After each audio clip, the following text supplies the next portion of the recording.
Você tem um espia BBB, ó, entendeu? O espia BBB Cadê? mostra. O espia BBB Eu quero ouvir.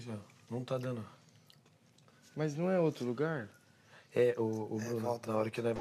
E no BBB 23, a Bruna Grifon usou os poderes do quarto do líder sem a permissão e sem a consulta de Larissa.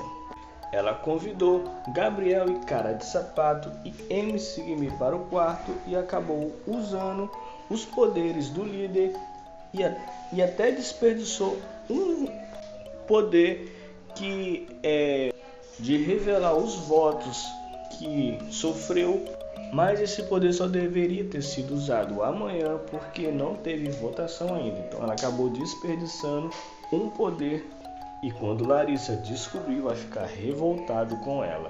Deixa aqui abaixo nos comentários o que vocês acharam dessa atitude de Bruna Grifon de usar os poderes do quarto do líder sem Larissa saber.